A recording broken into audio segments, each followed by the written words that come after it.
Sur.es, Campo de Gibraltar, con esta afirmación procedente del gobierno británico después de que en Nueva York hubiese reclamo por parte del presidente del gobierno español a propósito de reiniciar negociaciones sobre la soberanía de la roca del Peñón de Gibraltar. Londres, cuenta Europasur.es, afirma ahora que la relación con Gibraltar ya no es colonial. Ahí queda. Reitera que no hablará de soberanía con España sin el permiso de los gibraltareños. Ideal.es, edición de Granada, Ideal de Granada, tiene esta referencia a una manifestación que toma el centro contra los recortes, encabezada por los sindicatos Andaluz de Trabajadores y CGT. Una marcha a la que se sumaron miembros de Acampada Granada en solidaridad con Ángel, ese granadino herido en Madrid durante la manifestación el martes por la noche en las inmediaciones del Congreso de los Diputados, que resultó herido grave. Este granadino, pues en apoyo de él está otra manifestación en Granada contra los recortes establecidos por el gobierno central. Vemos también la página web de Canal Sur, que tiene toda la información siempre actualizada y que tiene la programación de la que hoy vamos a pedirles que subrayen, 10:30 de la noche. Qué buen puntito, los morancos van a ofrecer una aproximación particular a Fran de la Jungla, ese personaje que para muchos, bueno, no tiene quizá los modales ideales, pero sabe un montón sobre naturaleza y animales, y para otros muchos es, además de eso, una nueva estrella emergente en la televisión de España. Hasta aquí, Rafa, dicho esto, 10:30 de la noche, qué buen puntito, Morancos, Canal Sur Televisión, nuestra revista de prensa. Lo anotamos, Carlos, muchísimas gracias, hasta luego. Bueno, estamos ya en nuestro tiempo de la entrevista y en un día como hoy, en el que se celebra el Día Mundial del Turismo, vamos a dedicar precisamente estos minutos a hablar de turismo, pero también de comercio. Ambos sectores representan en torno al 22% del PIB de Andalucía, con una facturación que supera los 300.000 millones de euros y casi 1 millón de puestos de trabajo. Es pertinente hablar de turismo en un día como hoy y, claro, hay que hacerlo con la persona autorizada. Consejero de Comercio y Turismo de la Junta de Andalucía, don Rafael Rodríguez, buenos días. ¿Qué hay? Buenos días. Vamos a 30.000 millones de euros. 30.000, perdone, sí, lo he anotado mal. Ojalá y fueran 300.000. Ojalá. Tendríamos un Producto Interior Bruto inmenso. Extraordinario. Vamos a empezar por lo más inmediato, y ya lo hemos hablado a lo largo del informativo. Es ese anuncio que usted hizo ayer en el Parlamento de Andalucía de un nuevo impuesto para las grandes superficies comerciales. Amplíenos un poco, porque creo que los ingresos que se recojan se van a dedicar a, en este caso, a programas medioambientales y urbanísticos. Sí, bueno, es un impuesto de carácter extrafiscal, por lo tanto no va a tener carácter ni objetivos recaudatorios.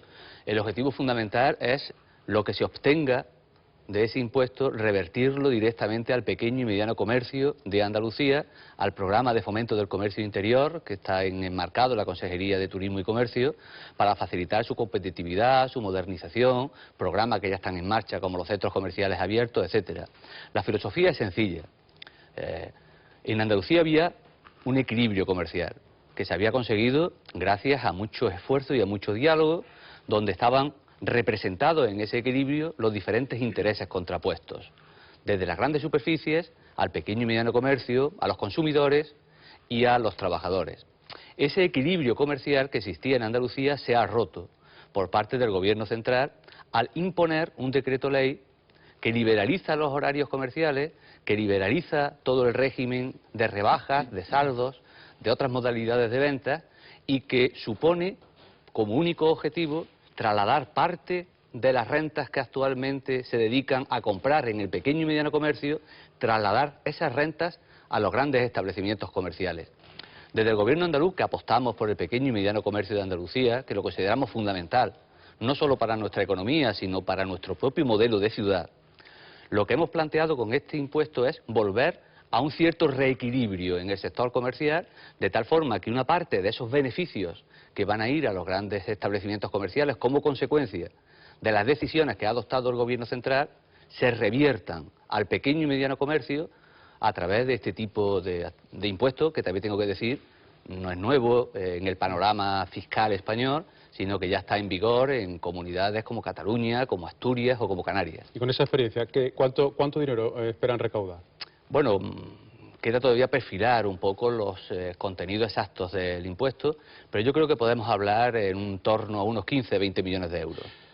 15 o 20 millones de euros, insisto, que irían destinados al programa de fomento del comercio interior de Andalucía, para facilitar la modernización de los centros comerciales abiertos, para facilitar los mecanismos de comercialización de productos, para facilitar elementos de internacionalización, en fin, irían dirigidos directamente a facilitar la modernización y la competitividad de los pequeños y medianos comerciantes de Andalucía, que es los aliados fundamentales de la Consejería en el ámbito comercial de Andalucía. Ha citado usted el decreto del Gobierno que prácticamente liberaliza el comercio en todo el país. ¿Ustedes lo consideran lesivo para el comercio andaluz? ¿Cree que prosperará el recurso que han presentado ante el Constitucional? Bueno, ¿confían en ellos? Yo creo que sí, pero si me permite voy a matizar lo de liberalizar, porque desde el Partido Popular, cada vez que se adopta una medida, se le pone el término liberalizar como si eso fuera sinónimo de ventajas para los usuarios, de ventajas para el sector,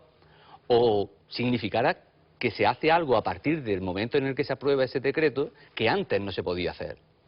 Hay que decir, lo he dicho muchas veces, pero vuelvo a insistirlo, en Andalucía, en este momento, antes de la entrada en vigor del decreto ley del señor Montoro y del Partido Popular, cualquier pequeño comercio podía abrir cualquier día del año a cualquier hora del año. Yo se lo he dicho fundamentalmente a la portavoz del Partido Popular, si en el barrio de Santa Cruz las tiendas no abren, no es porque se lo impida la normativa, no abrirán porque no les es rentable, o en la Judería, o en Calle Larios, o en el barrio del Albaicín. Por lo tanto, no liberaliza nada en relación al pequeño y mediano comercio, en relación a los comercios que tuvieran menos de 300 metros cuadrados de superficie de venta. Lo único que liberaliza ese decreto ley en relación a los horarios comerciales es a los grandes establecimientos comerciales, a las grandes multinacionales y a las grandes superficies comerciales que sí estaban limitadas a determinados horarios y a determinados festivos al año. Por lo tanto, por eso hemos dicho que es un decreto que se ha hecho, el decreto del Partido Popular, al dictado de los intereses de una parte muy concreta del sector comercial. Y me dice si nosotros esperamos que avance el recurso. Estamos seguros.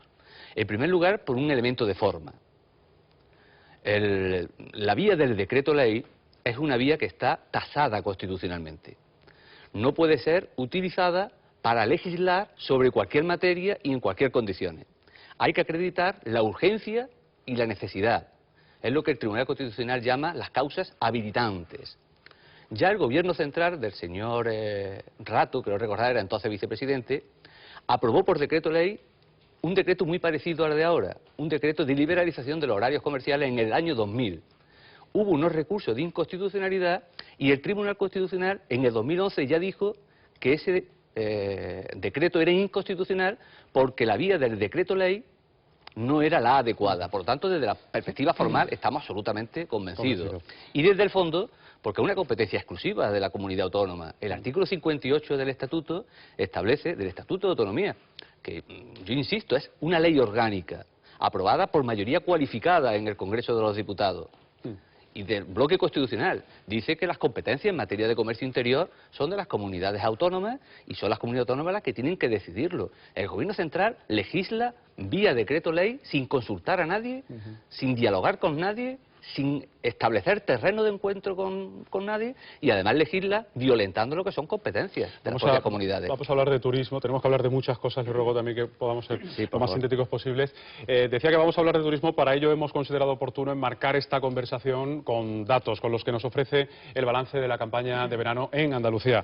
Juan Carlos Jiménez nos informa desde Málaga, aumentó este verano, bueno, este año hasta julio, ha aumentado en más de un 5% el número de visitantes extranjeros, ¿no? Efectivamente, muy buenos días, Rafa, muy buenos días, consejero. La sensación que nos deja este verano, y ahí está el consejero para corregir o para aportar datos que apuntalen esta idea, es que efectivamente el turismo sigue siendo uno de nuestros principales motores económicos y desde luego uno de los sectores que mejor sabe soportar la crisis. Y la culpa la tiene en buena parte, entre comillas, pues ese dato que acabáis de dar, ese crecimiento del turismo internacional que acaba compensando la bajada del turismo nacional, que para la Costa del Sol, para Andalucía en general, supone un 60%. A la cabeza de ese crecimiento del turismo internacional está Andalucía y, como no, la Costa del Sol, y eso avalado por datos como el siguiente. Por ejemplo, ha crecido aquí un 5% ese turismo internacional, mientras que la media nacional ha sido del 1,2%. Destacar también el crecimiento de mercados importantes para Andalucía, como el del Reino Unido, Francia, el mantenimiento de Alemania y el resurgimiento de mercados hasta ahora, digamos, un poco secundarios, como el de los Países Bajos, por ejemplo. Y destacar también dentro de ese gran crecimiento el papel jugado por Marbella. Marbella que comienza a adquirir pujanza, a recuperar el espacio perdido, a colocarse en esa situación de privilegios que siempre ha tenido dentro del turismo, y este verano ha liderado ese crecimiento del turismo internacional y ha alcanzado datos realmente importantes, como ese crecimiento del 18% en las pernoctaciones de turistas extranjeros. No olvidemos tampoco sectores importantes también como el turismo de cruceros o el turismo de golf. Bueno, para los empresarios en general la temporada ha tenido sus luces y sombras, no ha sido todo lo buena que ellos esperaban, y lo que sí comparten con la consejería, con la administración, es esa preocupación que va a pasar a partir de ahora, todo determinado por la influencia que pueda tener en el sector turístico la subida del IVA. Efectivamente, muchas gracias, Juan Carlos. Bueno, esa es la clave, ¿no? Porque ustedes además en los próximos días van a intentar valorar el impacto de la subida del IVA en el sector. ¿Se muestra satisfecho con cómo ha ido la temporada y cómo cree que va a ser ese impacto en el consumo? Nosotros desde la Consejería ya anunciamos en junio unas previsiones que se están acercando casi exactamente a los datos reales. Yo creo que el sector turístico andaluz lo que pone de manifiesto con estos datos es que es un sector tremendamente competitivo, que cuenta con unos profesionales absolutamente implicados, y es tan competitivo que es capaz de hacer frente a todo tipo de adversidades, incluidas las decisiones del Gobierno central en materia de recortes, de bajada del consumo y de bajada de la renta familiar disponible. Las previsiones que nosotros hacemos es que la fortaleza del sector turístico andaluz también pasará por encima de la adversidad que va a suponer la entrada en vigor desde septiembre del nuevo IVA general y del IVA turístico en particular. Y va a superar ese escollo, insisto, porque es un sector tremendamente fuerte, tremendamente competitivo, porque parte de la subida del IVA lo van a absorber los propios empresarios en sus escasas cuotas de ganancia, y porque, insisto, la fortaleza del sector turístico andaluz es lo que yo creo sale claramente reflejada de estos datos. La crisis pone precisamente en vigor la fortaleza del sector turístico andaluz y la competitividad de nuestro destino turístico. Una cosa más antes de escuchar a nuestros compañeros. Me gustaría su opinión acerca de la decisión que ha tomado la Junta de Andalucía con respecto al máster de golf en Cádiz. Siendo Andalucía como es, una comunidad pujante, con más de 130 clubes de golf, que ha provocado que esos 3 millones de euros con los que no se va a patrocinar, bueno, dejen a la competición sin celebrarse. Bueno, hay que diferenciar lo que es el segmento del golf, que es un segmento que desde la Consejería vamos a potenciar en el nuevo Plan Director de Marketing. Hay en este momento 107 campos de golf en Andalucía. El año pasado hubo 400.000 visitantes que se concluye que venían atraídos por la oferta del golf. Nosotros creemos que puede haber en torno a 1 millón de personas, que los campos de golf actualmente existentes dan respuesta aproximadamente a 1 millón de personas, por lo tanto tenemos un margen de 600.000 personas visitantes que queremos atraer a Andalucía con una oferta específica de promoción de los campos de golf y del turismo de golf, que estamos en contacto con la asociación y con la Federación de Campos de Golf. Otra cosa distinta es el torneo de Valderrama, Andalucía Máster. En primer lugar, la decisión no es un problema de voluntad, yo lo digo muchas veces, es un problema de exigencia, porque los recortes afectan a la disponibilidad económica de la Consejería, y en este momento no hay disponibilidad económica para, desde la Consejería, organizar un campeonato de golf que costaba 3 millones de euros. En un presupuesto donde el año pasado para promoción creo que estuvimos hablando en torno a unos 14 millones de euros. 3 millones de euros para organizar un campeonato me parece una prioridad que en este momento no es posible responder y no es posible hacer frente ni posibilitar de los presupuestos públicos. Otra cosa distinta, insisto, es el fomento del turismo de golf como segmento específico, que lo vamos a impulsar de manera decidida, y otra cosa distinta es que la Junta incluso pueda participar en ejercicios futuros patrocinando este torneo parte, haciéndose responsable de parte de su presupuesto, no de todo, y hemos planteado que los derechos estamos dispuestos a compartirlos con cualquier iniciativa privada que considere que es una inversión rentable y positiva esa. Ha ocurrido así en Jerez, por ejemplo, donde sí ha habido... En Jerez hemos hecho un esfuerzo importante, y de 5.200.000 euros que le costaba a los andaluces las carreras del circuito de Jerez y todo el impacto turístico, económico y comercial que eso tiene, hemos sido capaces, gracias al esfuerzo de la consejería, gracias al esfuerzo de los organizadores, a llegar a un terreno de encuentro que posibilite que ese gran premio pueda seguir desarrollándose en Andalucía. Vamos a escuchar a otros intervinientes aquí. Rafa, adelante. ¿Qué tal, consejero? Buenos días. Buenos días. Consejero, hoy estamos todos pendientes de los presupuestos generales del Estado y dentro de un mes, justo, vienen los presupuestos de Andalucía, ¿no? Entonces, parece que son unos presupuestos que este año se presentan como el verdadero examen, la verdadera reválida del grado de solidez que pueda tener el gobierno de coalición PSOE e Izquierda Unida. Es decir, que es un gobierno, el primer presupuesto que van a hacer conjuntos, donde se anuncian recortes muy importantes. ¿El nivel de esos recortes puede poner en peligro el gobierno PSOE e Izquierda Unida, el gobierno de coalición, que Izquierda Unida diga esto no podemos asumirlo y tenemos que irnos? Le ruego brevedad en su respuesta porque estamos fuera de tiempo. Bueno, yo creo que el nivel de los recortes lo que pondrá sobre la mesa es la posibilidad de que haya presupuesto en Andalucía o que no lo haya.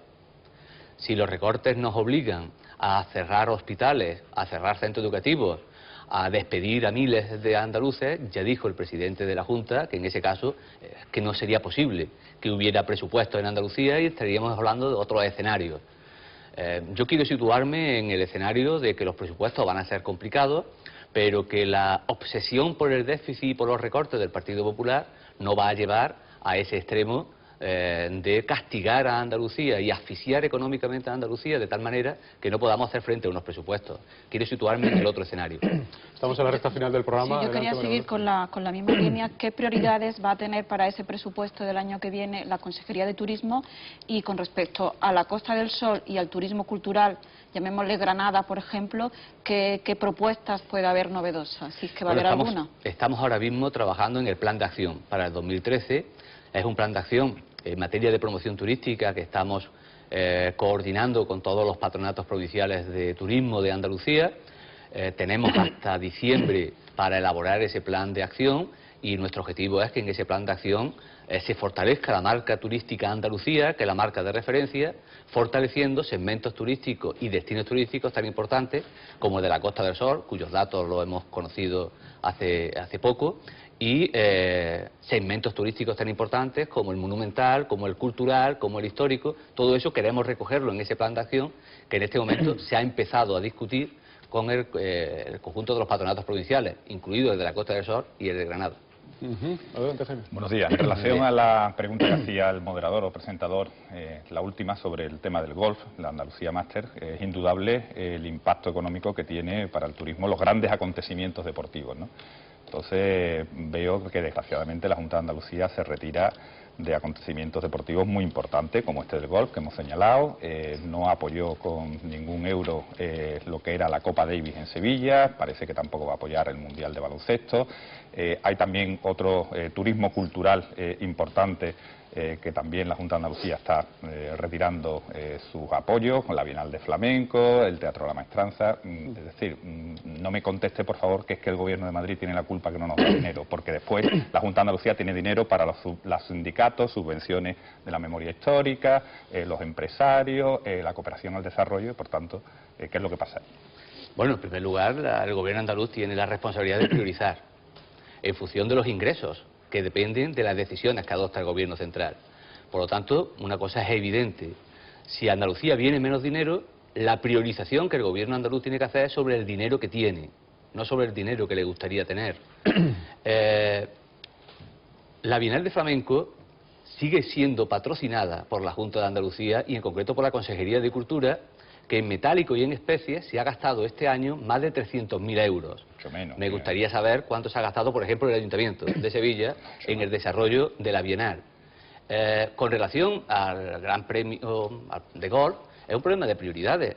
Puede ser que usted considere, o alguien considere, con toda lógica, que en un presupuesto tan limitado como el que tenemos en turismo para promoción turística, nos gastemos 3 millones de euros en organizar un campeonato de golf. Y puede haber otras personas, entre las cuales me incluyo, que puede considerar que es más prioritario que ese dinero lo distribuyamos en promoción turística, incluyendo dentro del campo de la promoción turística la propia promoción de los campos de golf existentes en Andalucía, y hacerlo eso de la mano de los gestores de los campos de golf, de la Federación de Usuarios de los Campos de Golf, en relación con los propios hoteles de Andalucía. Ese es el camino que vamos a seguir y en el que estamos trabajando, porque sí consideramos, insisto, que el turismo de golf es un segmento muy importante para nuestro destino turístico. Los vamos a trabajar y los vamos a potenciar, pero no debiéramos confundir lo que es la promoción del segmento del golf con organizar un campeonato de golf que le costaba a los andaluces 3 millones de euros, que en otra ocasión se podría desarrollar porque habría posibilidades presupuestarias, pero ahora sinceramente no las hay, y con el dinero que hay lo tenemos que priorizar. Consejero, estamos hablando Brevemente, por favor. de administrar la precariedad. Con la presentación de los presupuestos generales del Estado y los que vienen de la Junta, parece que el margen de maniobra se estrecha más. ¿Usted no cree que va a tener que trabajar prácticamente sin dinero y eso es imposible? Bueno, no es imposible, es difícil. Quiero decir, en el ámbito de la consejería, ¿qué estamos haciendo en este año y el año que viene, donde tenemos muy poco margen presupuestario? Por un lado, cumplir los compromisos que venían de otras anualidades, y por otro lado, planificar con todo el sector para organizar todo el trabajo de desarrollo y fomento del turismo en Andalucía en los próximos años. Estamos y vamos a iniciar el Pacto Andaluz por el Turismo. Estamos elaborando el plan de establecimientos comerciales, aunque no tenga que ver con el turismo, pero también entra dentro de la planificación. Vamos a hacer una conferencia estratégica el día 22 de noviembre en Málaga sobre el sector turístico de Andalucía. Vamos a elaborar un plan estratégico contra la estacionalidad. Estamos elaborando un plan director de ferias y congresos. Estamos poniendo en marcha el cuarto plan general de turismo sostenible. Es decir, aparte de cumplir los compromisos que vienen de otras anualidades que este año no se han podido materializar y que se materializarán el año que viene, aparte de eso, aprovechamos para planificar y poner los mimbres de tal manera que en el momento en que haya ya disponibilidad presupuestaria, aunque sea escasa y pequeña, esa disponibilidad se pueda poner al servicio de los instrumentos que entre todos hemos hablado, hemos dialogado y hemos consensuado. Porque acabo con esto, para la consejería es fundamental el diálogo y el consenso con los interlocutores sociales, que juegan un papel fundamental, y quiero referirme en particular a la Mesa del Turismo, que es parte de la acción política del Gobierno de Andalucía, porque las decisiones que adoptamos en materia turística las consensuamos con los sindicatos y con los empresarios representados en la Mesa por el Turismo, sin los cuales muchos de los temas serían imposibles. Yo decía ayer que el consenso es fundamental para gobernar, y el diálogo es fundamental para gobernar, pero sobre todo es fundamental para acertar en las decisiones. Vamos a quedarnos con ese mensaje. Señor Rodríguez, muchísimas gracias por estar una mañana más con nosotros. Muchísimas gracias a ustedes. Hasta otra ocasión. A vosotros también, gracias por haber compartido la actualidad en esta mesa, en Canal Sur Televisión. Ahora lo que hacemos es actualizar contenidos con Carlos. Adelante, Carlos. Dentro de algo más de media hora, Rafa, como venimos diciendo, a las 10 comenzará el Consejo de Ministros, que aprobará, según lo previsto, los nuevos presupuestos generales del Estado para 2013, cuentas marcadas, venimos informando, por duros recortes, ya que tendrán que incluir un ajuste de 40.000 millones de euros y el pago de los intereses de la deuda, que asciende a esa misma cantidad. Además, el salario de los funcionarios seguirá congelado por tercer año consecutivo, aunque los trabajadores públicos recuperarán, se anuncia, la paga extra de Navidad el año que viene.